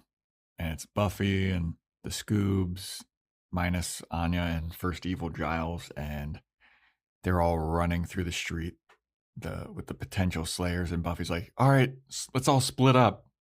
And everyone's like, what? What are we splitting up? What would that do? And then Willow's like, no, trust us. We should split up. We should absolutely split up. I can take us to a safe location. And they're like, well, what are you going to do, Buffy? And Buffy's like, I'll slow the Turok Han down while you guys can get to this safe spot. And they're all like, all right, later, dude. And the Turok Han just like shows up in the middle of the street. Mm-hmm. Buffy's in the middle of the street. And they're all like, all right, see ya. Xander is like, all right, I know a place where we can go. So they all leave. Again, this is in the middle of a neighborhood street. There's parked cars on at least one side of the road. Mm-hmm.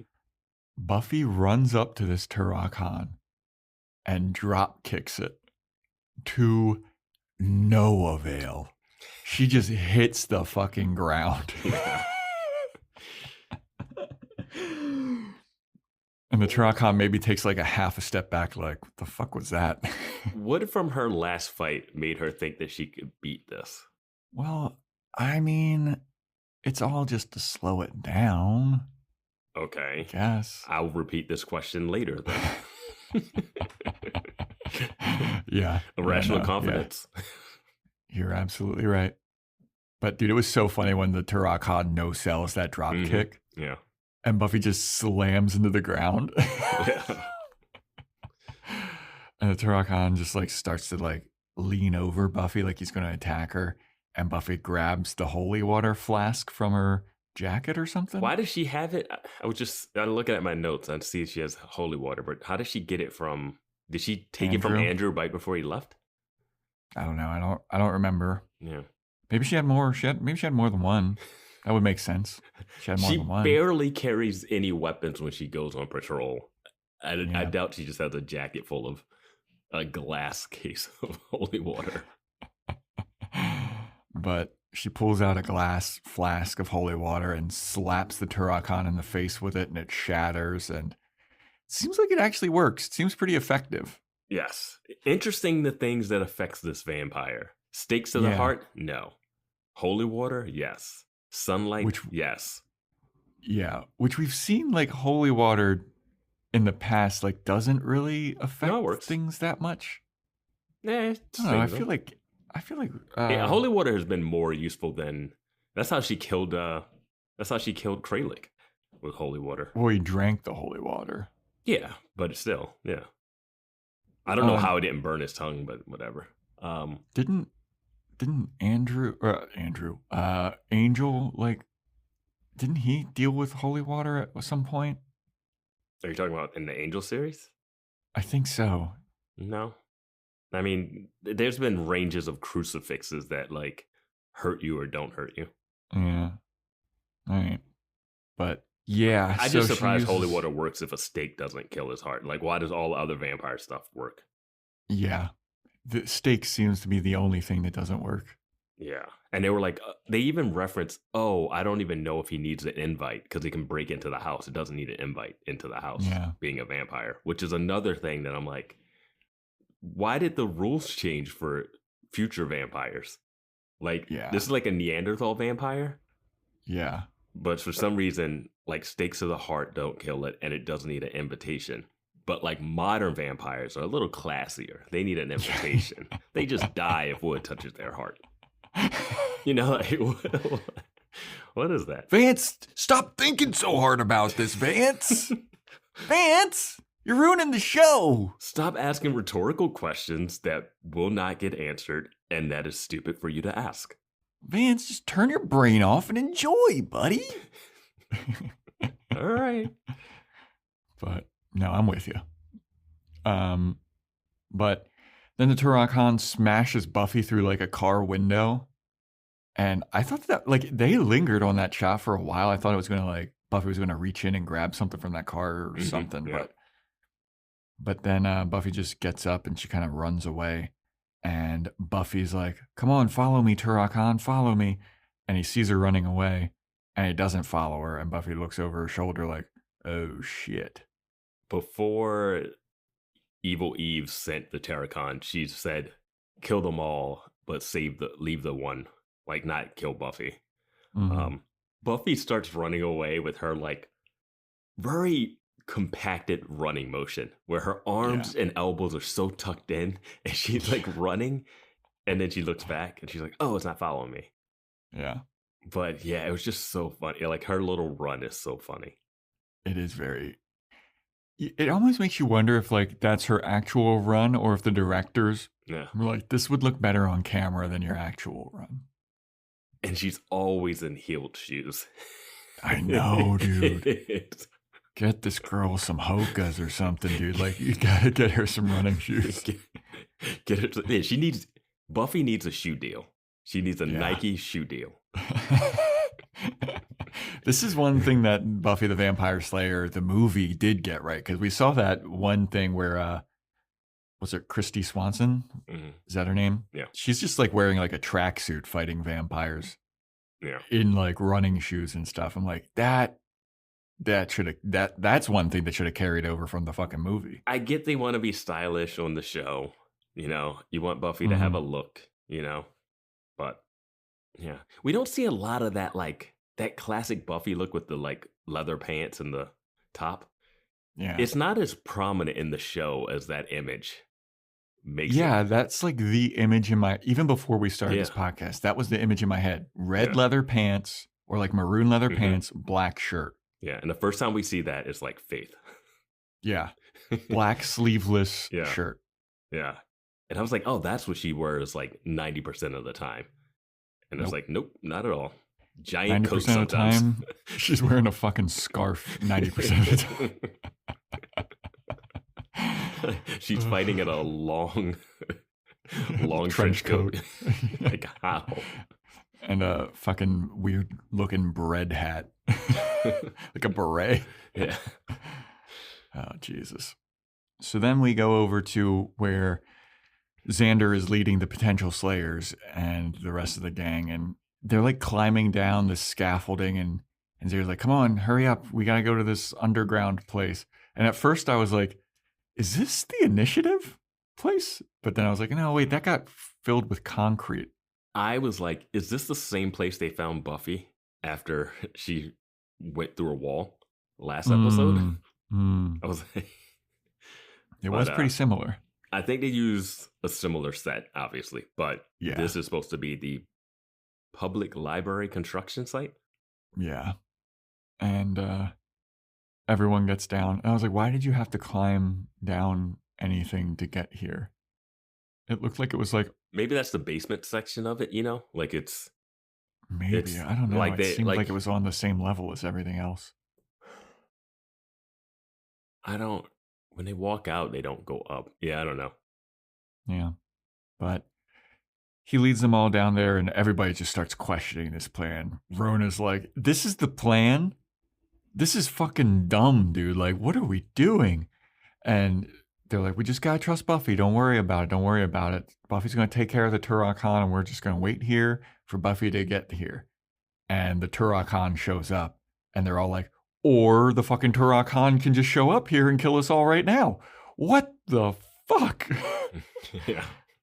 So the Turok Han starts approaching all of them and everyone's like, hey, everybody, split up, hide, go your separate ways and everything. And then Buffy shows up and Buffy starts giving a speech.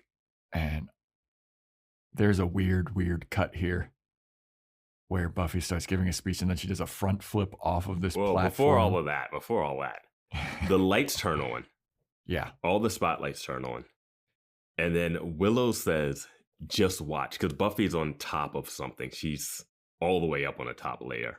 Maybe this is the basement because she is on a top layer thing. And then she says, then Willow says, just watch. It's showtime. Yeah. So we get the title in the episode. Roll credits.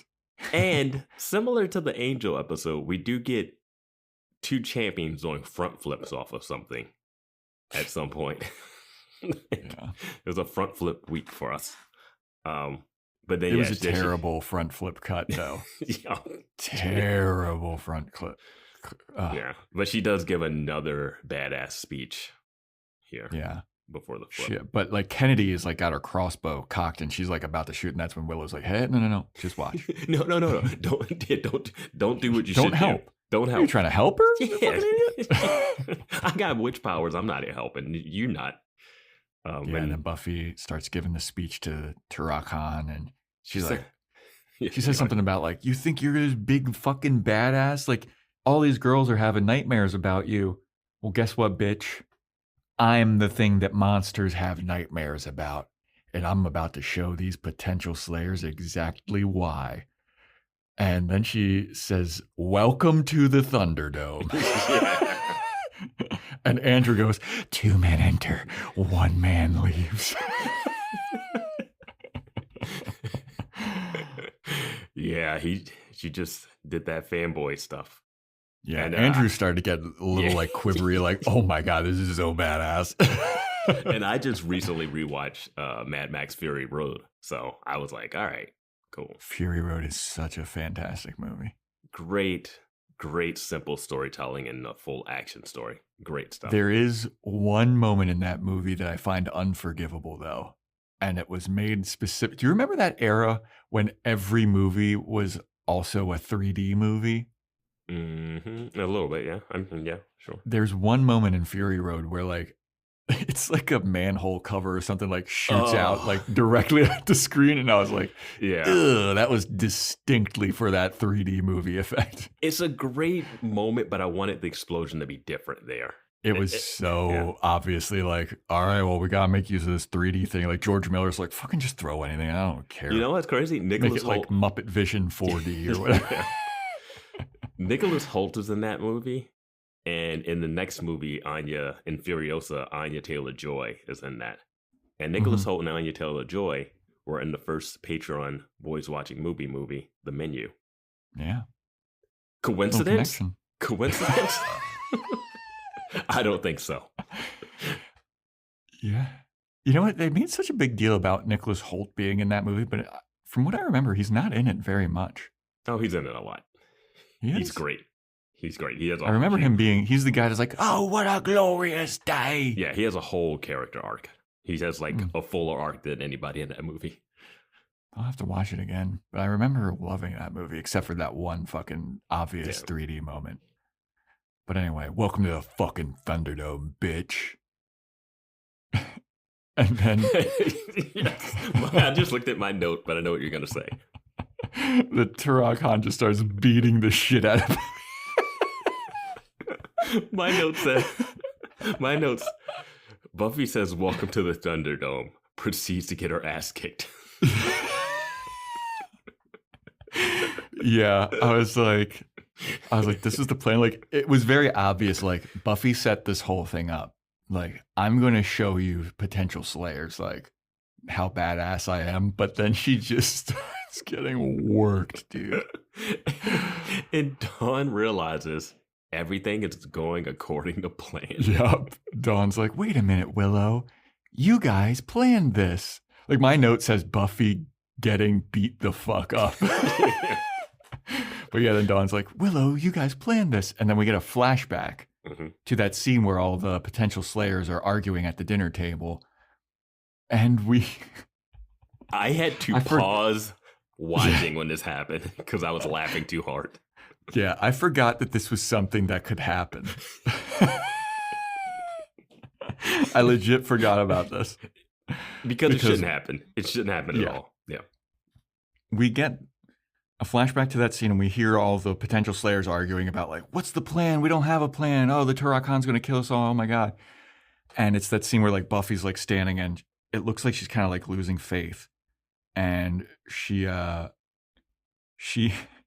telepathically starts talking to Willow. She goes, Willow, can you hear me? Can you read my mind? Can you hear my thoughts telepathically? And Willow goes, oh yeah, I totally can. And Buffy goes, look, dude, I'm losing these girls. I'm losing the potential slayers. They don't believe in me. They don't think I have a plan. They don't trust me. We got to figure something out. I got to prove that I'm worth my salt. And I got to show them, like, I'm the real deal here. And they're like, all right, well, let's go to the kitchen and let's discuss the plan and figure something out. And then they both get up and walk away silently. And then they pass Xander. And Willow says to Xander telepathically, like, Xander, come to the kitchen. And that's when Xander goes, wait, what? Yeah. Because we saw that earlier and it was just like out of nowhere. And that's why I rewound that scene a couple times to be like, what? Did I miss something? For me, when I saw it the first time, I thought he was just reacting to them just walking away without saying anything. Yeah. But yeah. But now we got the full context. I was like, oh, that's an interesting little thing. Yeah, it is. It's wild that Buffy was able to initiate the telepathic conversation. Yes. And also, is the telepathy not magic?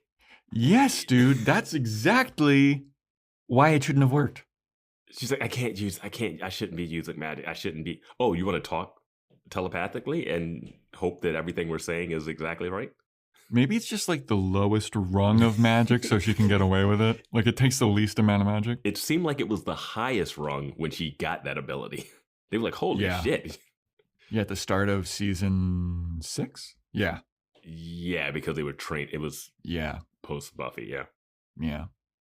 But yeah, they all go into the kitchen and Buffy's like, we got to stage a plan. We got to figure out a way to prove to these potential slayers that I'm the shit.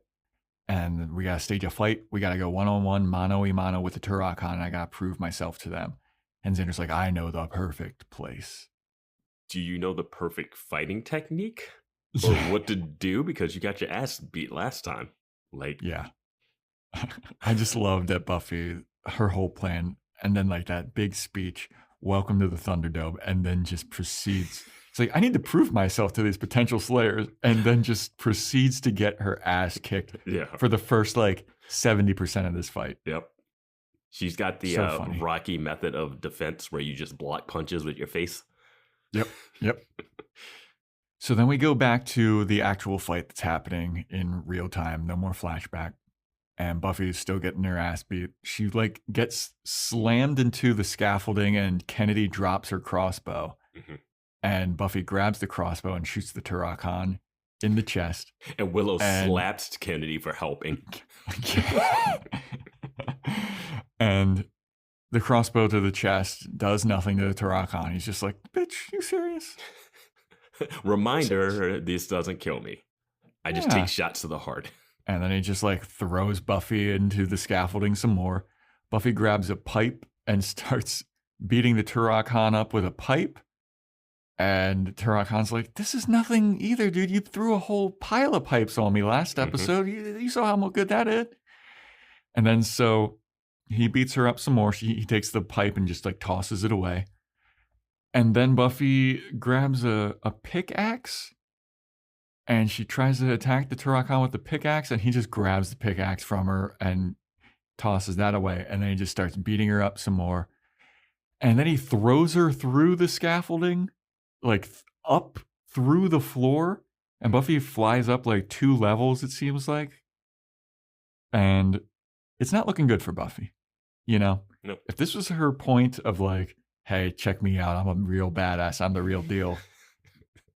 This isn't good. Like, Eve might have been right.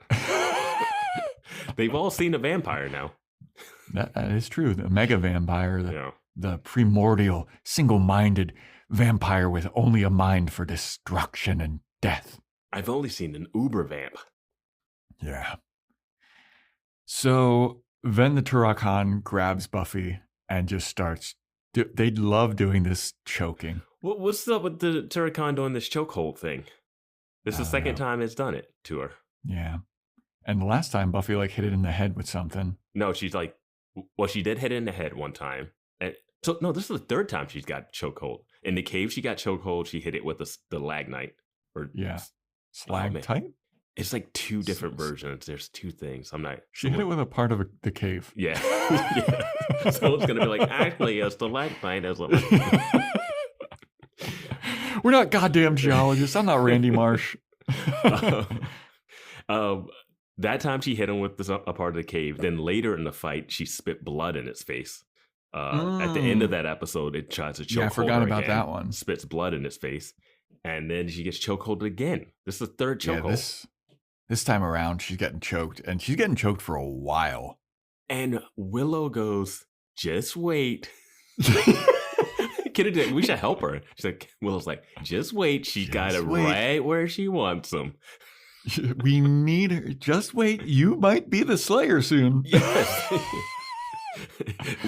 If she dies, one of you become the Slayer, we toss you into the pit and you fight. It all ends here. Yeah. But Buffy eventually, as she's getting choked, she grabs the bow that's stuck in the Turok Khan's chest, pulls it out, and she fucking stabs the Turok Khan in the head with it, in the eye. And the Turok Khan, that affects it. He's like, ah, oh. And then Buffy turns the tide.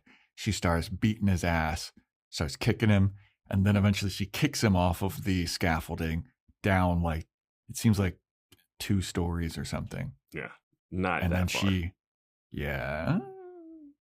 2 stories of scaffolding, 1 actual building story.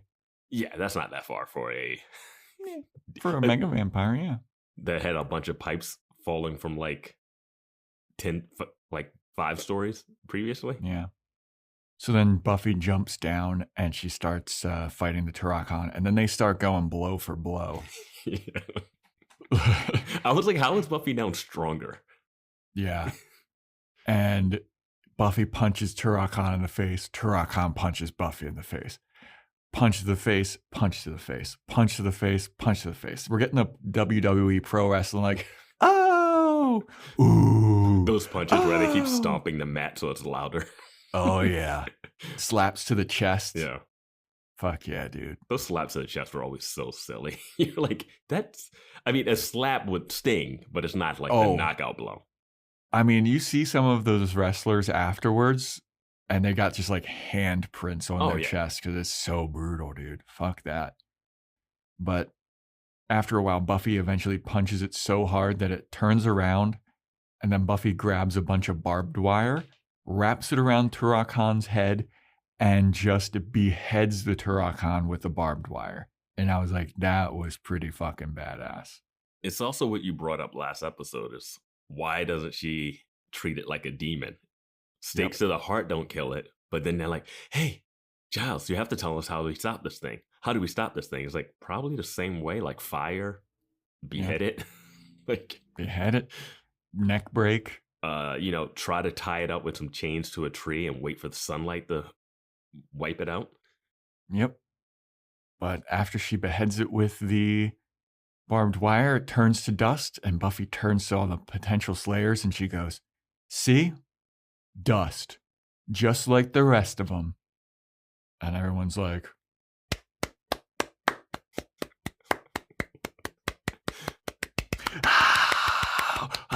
Thunderdome, Thunderdome.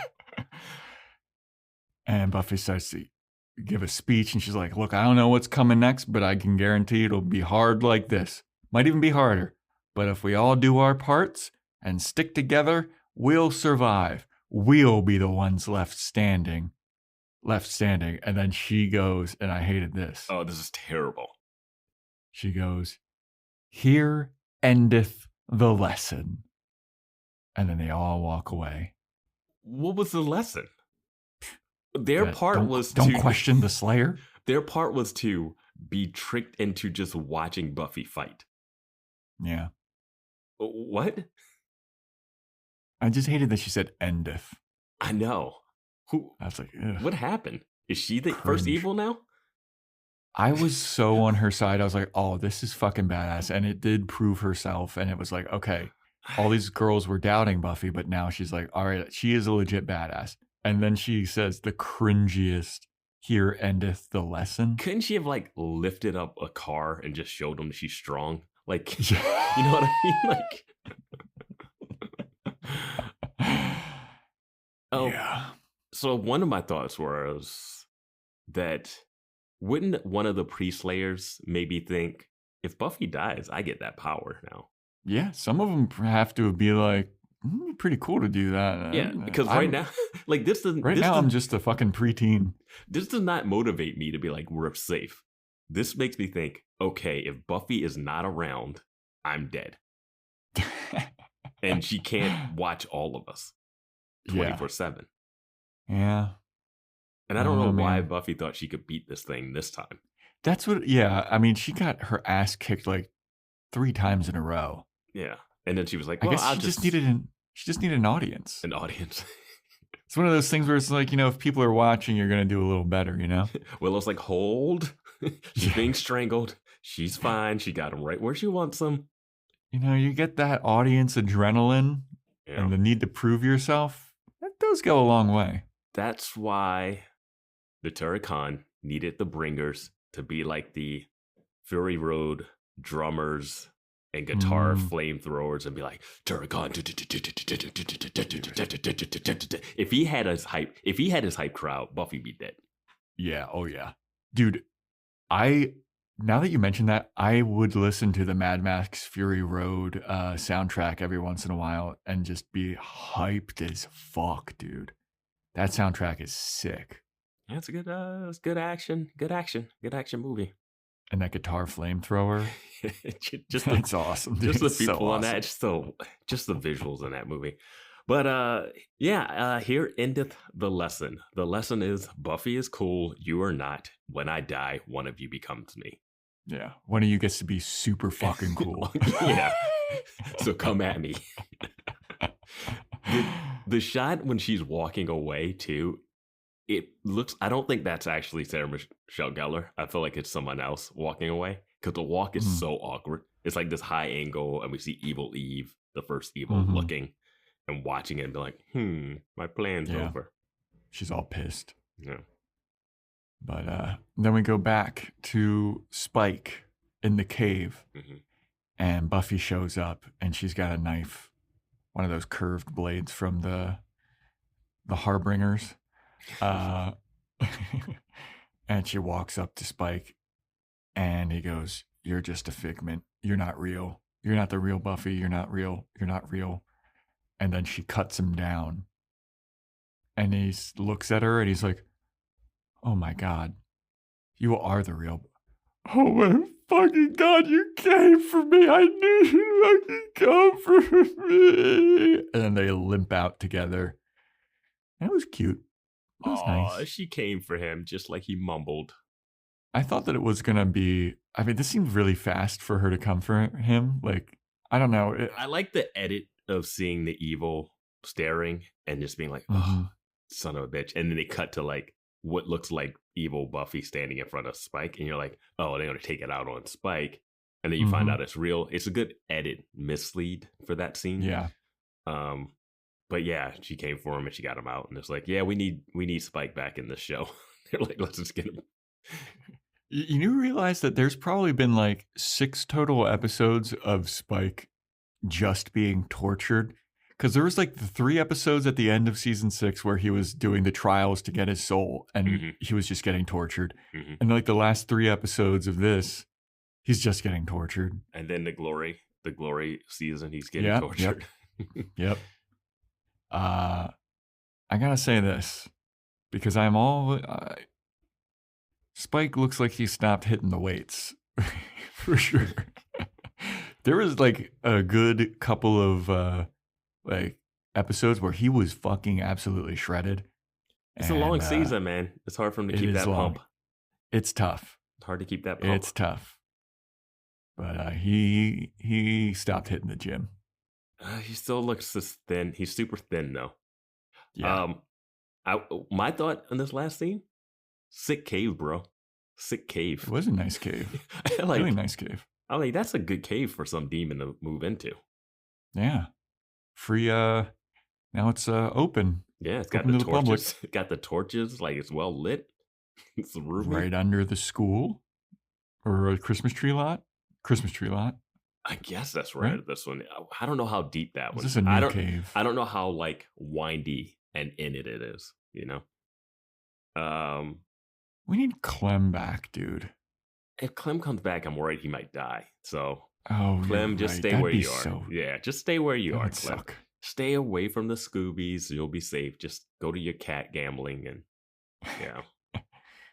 But that's the end of the episode. Here endeth the episode. Why did she say it that way? I hated that so much. That was so cringe. Yeah. But anyway, it was a pretty good one. I like the idea of it again. Like, I like that Buffy felt the need to like, hey, I'm going to prove to you guys that I'm worth my weight in Slayerdom. But then just here ended the lesson. But it's like, what did they think they were going to Sunnydale for? Yeah. I don't know. It's like, you can't protect us from, and two girls have already died. So it's not like Annabelle did it to herself, but Eve. Yeah. And like Rona, like you just saw Buffy kill like 5 people in front of you. Yeah, like why wouldn't she? Like Rona's the one that's like the most doubting, but she's the one that's seen Buffy like do the most damage out of all of them, I feel like. Yeah.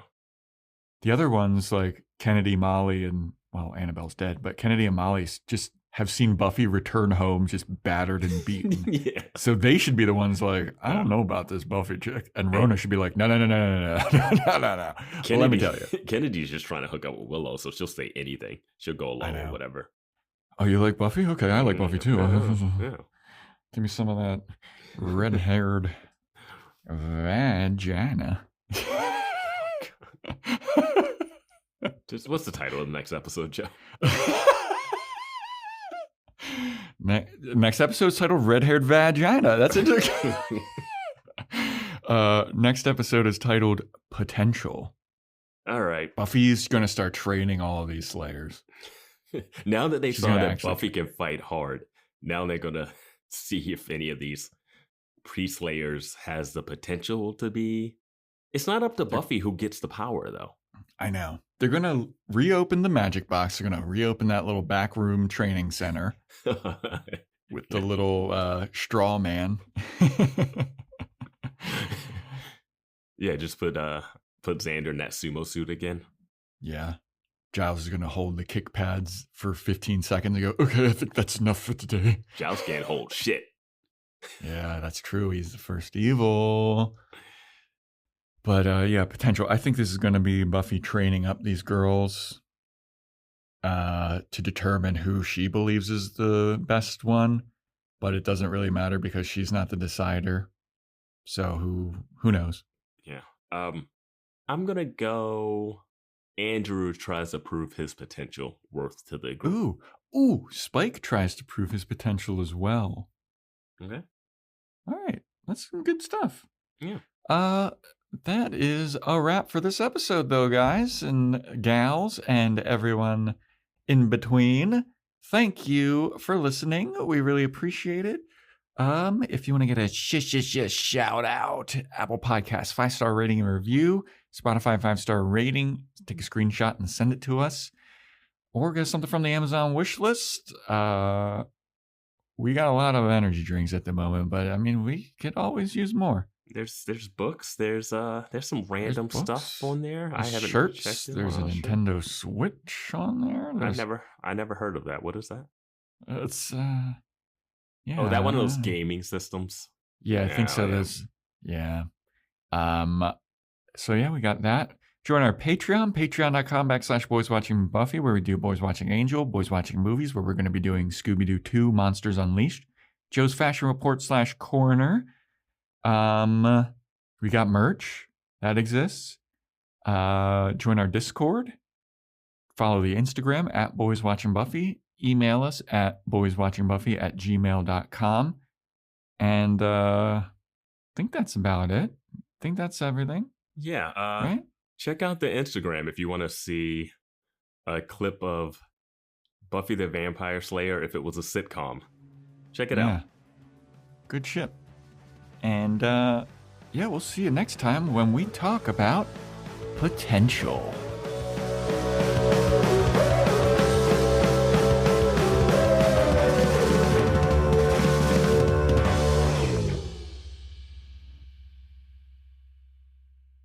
I felt it just surging through me and every fiber of my being. Pure, undiluted evil. I could taste it. How's evil taste? A little chalky. Seltzer Kings. Podcasts.